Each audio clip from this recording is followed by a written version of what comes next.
ಪ್ರವಾದಿ ಮಹಮ್ಮದರು ಪ್ರಪಂಚ ಕಟ್ಟಂತ ಅತ್ಯಂತ ದೊಡ್ಡ ಗುರುಗಳು. ಆದರೆ ಅವರು ಬದುಕಿದಾಗ ಅವರ ದಾಯಾದಿಗಳಿಗೆ ಅವ್ರ ಮೇಲೆ ಬಹಳ ಸಿಟ್ಟಿತ್ತು. ಅವ್ರನ್ನ ಹೇಗಾದರೂ ಮಾಡಿ ಕೊಂದು ಹಾಕಬೇಕು ಅಂತ ಹುಚ್ಚು. ಈ ದಾಯಾದಿ ಮತ್ಸರನೇ ಹೀಗೆ. ವೈರಿಗಳನ್ನು ಹೇಗಾದರೂ ಸಂಭಾಳಿಸ್ಬೋದಪ್ಪ, ಈ ದಾಯಾದಿಗಳನ್ನು ಸಂಭಾಳಿಸೋದು ಬಹಳ ಕಷ್ಟ.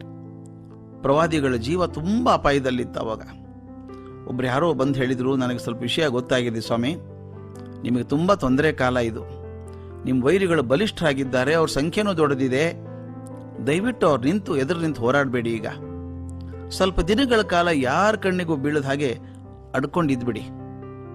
ನಂತರ ಮುಂದೆ ಭಗವಂತನ ಕೃಪೆಯಿಂದ ನಿಮ್ಗೆ ಒಳ್ಳೆ ಕಾಲ ಬಂದೇ ಬರುತ್ತದೆ.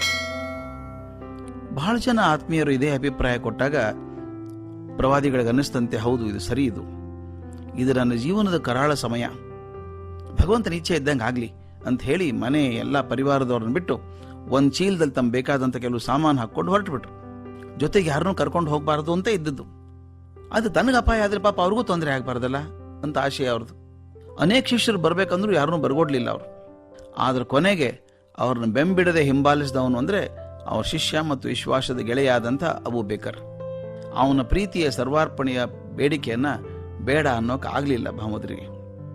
ಇಬ್ಬರೂ ತಲೆ ಮರೆಸ್ಕೊಂಡು ಜನಪ್ರದೇಶವನ್ನು ದಾಟಿ ಕಾಡಲ್ಲಿ ಹೋದರು. ಈ ವಾರ್ತೆ ವೈರಿಗಳಿಗೆ ಮುಟ್ಬಿಡ್ತು. ಓ, ಮೊಹಮ್ಮದರು ಕಾಡಿಗೆ ಹೋಗಿದ್ದಾರೆ ಅಂತ. ತಕ್ಷಣವೇ ಅವ್ರು ಏನ್ ಮಾಡಿದ್ರು ಗೊತ್ತಾ? ಬಲಿಷ್ಠವಾದ ಕುದುರೆಗಳನ್ನು ಹತ್ತಿ ಕಾಡಿನ ಕಡೆ ದೌಡಾಯಿಸ್ಬಿಟ್ರು. 100 ಜನ ಹುಡುಗರು ಆವೇಶ, ಖಡ್ಗ ಹಿಡ್ಕೊಂಡು ಕೂಗ್ತಾ ಇದ್ದಾರೆ, ಹಿಡೀರಿ ಹಿಡೀರಿ, ಹೊಡೆದಾಕ್ರಿ ಅವ್ರನ್ನ ಅಂತ ಹೋಗ್ತಿದ್ದಾರೆ. ಕಾಡಲ್ಲಿ ಬಂದ್ಬಿಟ್ರು. ಪ್ರವಾದಿ ಮಹಮ್ಮದರು ಬೇಕರು ಕಾಲ್ನಡಿಗೆಯಲ್ಲಿ ಹೊರಟವರು. ಎಷ್ಟು ಬೇಗ ಹೋಗಿದ್ದಾರು. ದೂರದಲ್ಲಿ ಆ ಕುದುರೆಗಳ ಕುರುಪಟ ಸದ್ದು, ಜನರ ವೀರಾವೇಶದ ಮಾತು, ಕೂಗಾಟ ಕೇಳಿಸೋಕೆ ಶುರು ಆಯಿತು. ಅಬೂ ಬೇಕರಿಗೆ ಬಹಳ ಭಯ ಆಯಿತು. ಹೆದರಿ ನಡುಗೋಕೆ ಶುರು ಮಾಡಿದರು. ಹೇಳಿದಂತೆ ಪ್ರವಾದಿಗಳೇ, ಅವರು ಮಹಾ ಪ್ರವಾಹ ಬಂದಂಗೆ ಬರ್ತಾ ಇದ್ದಾರೆ, ನಮ್ಮ ಕಡೆ ನುಕ್ಕೊಂಡು ನಮ್ಮನ್ನು ಹಿಡಿಯೋದವ್ರಿಗೆ ಏನೂ ಕಷ್ಟ ಆಗೋಲ್ಲ, ಹಿಡಿದು ಬಿಡ್ತಾರೆ ತಕ್ಷಣ. ಈಗ ಅತ್ಯಂತ ಹರಿತವಾದ ಖಡ್ಗ ಈಟಿಗಳಿಂದ ನಮ್ಮ ದೇಹವನ್ನು ಛಿದ್ರ ಮಾಡಿಬಿಡ್ತಾರೆ. ನಮ್ಮ ಹೆಣಗಳಿಗೆ, ಮರುಭೂಮಿ ಕಾಡು ಮೃಗಗಳಿಗೆ, ಪಕ್ಷಿಗಳಿಗೆ ಆಹಾರ ಆಗಿ ಹೋಗ್ತವೆ. ಏನಾದರೂ ಮಾಡಿ ಪಾರಾಗಬಹುದೇ ಅಂತ ಕೇಳಿದ.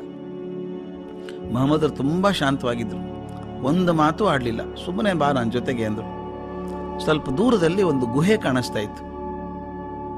ಬಾ ಅದರೊಳಗೆ ಅಂತ ಅಬೂ ಬೇಕರ್ನ ಕರ್ಕೊಂಡು ಗುಹೆ ಒಳಗೆ ಹೋದ್ರು. ಅಲ್ಲಿ ಅಡಕ್ಕೆ ಕೂತ್ಕೊಂಡ್ಬಿಟ್ರು. ಒಂದು 10 ನಿಮಿಷ ಆಗಿರ್ಬೇಕು, ಹತ್ತೆಲ್ಲ ಒಂದು ಅರ್ಧ ಗಂಟೆ ಆಗಿರ್ಬೇಕು ಅಂತ ಇಟ್ಕೊಳ್ಳಿ. ಆ ಭೀಕರ ಕೊಲೆಗಡಕರ ಗುಂಪು ಬಂದ್ಬಿಡ್ತು. ಗುಹೆ ಮುಂದೆ ನಿಂತು ಮಾತಾಡ್ತಾ ಇದ್ದಾರೆ. ಎಲ್ಲಿ ಹೋದ್ರು? ಆ ಕಡೆ ನೋಡಿ, ಈ ಕಡೆ ನೋಡಿ ಅಂತ. ಒಬ್ಬ ಜೋರಾಗಿ ಕೂಗಿದ, ಗುಹೆ ಕಾಣ್ತಾ ಇದೆ, ಒಳಗೆ ಹೋಗಿ ನುಗ್ಗಿ, ಅಲ್ಲಿ ಅಡ್ಕೊಂಡು ಕೂತಿರ್ಬೇಕು, ಅವ್ರು ಹೊಡೆದು ಬಿಡಿ ಅವ್ರನ್ನ ಅಂತ. ಅಬೂ ಬೇಕರ್ಗೆ ನಡುಕ ಶುರು ಆಯ್ತು. ಪೀಸುಗುಟ್ಟಿದ್ರು. ಈಗೇನು ಮಾಡೋದು? ಅವ್ರು ಅಷ್ಟೊಂದು ಜನ, ನಾವಿಬ್ಬರೇ ಇದ್ದೇವೆ ಅಂದ್ರು. ಅದು ಮೊಹಮ್ಮದ್ರು ಶಾಂತವಾಗಿ ಹೇಳಿದಂತ, ಅಬೂ ಬೇಕರ್, ಶಾಂತವಾಗಿರಪ್ಪ ನೀನು, ನಾವಿಬ್ಬರೇ ಇಲ್ಲ, 3 ಜನ ಇದ್ದೀವಿ. ನಮ್ಮ ಜೊತೆಗಿದ್ದಂಥ ಭಗವಂತನ ಮರ್ತು ಬಿಟ್ಯಾ? ಅವನಿರುವಾಗ ನಿನಗ್ಯಾಕೆ ಭಯ ಅಂದ್ರು. ಒಂದು ದೊಡ್ಡ ಪವಾಡ ನಡೆದು ಹೋಗಿತ್ತು ಸ್ವಾಮಿ. ಗುಹೆ ಸೇರಿದ ಸ್ವಲ್ಪ ಹೊತ್ತಿಗೆ ಒಂದು ದೊಡ್ಡ ಜೇಡ ಗುಹೆ ಬಾಲಿಗೆ ತನ್ನ ಬಲೆ ಕಟ್ಟಿಬಿಟ್ಟಿದೆ. ಆ ಕೊಲೆಗಡಕರ ನಾಯಕ ಇದ್ನಲ್ಲ, ಗುಹೆ ಒಳಗೆ ಹೋಗ್ಬೇಕು ಅಂತ ಅವನು ಕೂಗಿದ್ನಲ್ಲ, ಅವ್ನು ಹೇಳ್ದೆ, ಹುಚ್ಚ, ತಲೆಯಲ್ಲೇನೋ ನಿನಗೆ? ಜೇಡ್ರ ಬಲೆ ಕಾಣಿಸಲ್ಲೇನು ಬಾಗಿಲಿಗೆ? ಜೇಡ್ರ ಬೆಲೆ ಕಟ್ಟಿದ್ರು ಹಂಗೊಳಗೆ ಹೋಗ್ತಾರೆ ಅವರು, ತಲೆಯೆಲ್ಲ ನನಗೆ, ಬೇರೆ ಕಡೆ ಹುಡ್ಕೊಂಡು ನಡಿ, ಸಮಯ ವೇಸ್ಟ್ ಮಾಡಬೇಡ ಅಂತ ಓಡಿದ. ಬೇರೆ ಕಡೆ ಹೋದ್ರೆ ಎಲ್ಲರೂ. ಇಬ್ಬರು ಪ್ರಾಣಾನ ಓಡಿತು. ಈ ಘಟನೆ ನನ್ನ ಮನಸ್ಸಿನ ಮೇಲೆ ಬಹಳ ಪರಿಣಾಮ ಮಾಡಿದ್ದು ಸ್ನೇಹಿತರೆ. ಎಷ್ಟೋ ಸಲ ಅನ್ಕೋತೀವಿ, ಕಷ್ಟ ಪರಿಸ್ಥಿತಿ ಬಂದಾಗ ನಾವು ಏಕಾಂಗಿ ಆಗಿಬಿಟ್ವಿ, ನಮ್ಗೆ ಸಹಾಯ ಮಾಡೋರು ಯಾರೂ ಇಲ್ಲ ಸಹಾಯ ಮಾಡೋರು, ಒಬ್ಬರೇ ಆಗಿಬಿಟ್ವಿ ನಾವು ಅಂತೀವಿ. ದಯವಿಟ್ಟು ಅನ್ಕೋಬೇಡಿ, ನಾವು ಜೀವನದಲ್ಲಿ ಯಾವತ್ತೂ ಏಕಾಂಗಿಗಳಾಗಿರೋದಿಲ್ಲ. ನಿಮ್ಮ ನಂಬಿಕೆ ಬಲವಾಗಿರೋ ತನಕನೂ ಭಗವಂತ ನಿಮ್ಮ ಜೊತೆಗೇ ಇರ್ತಾನೆ.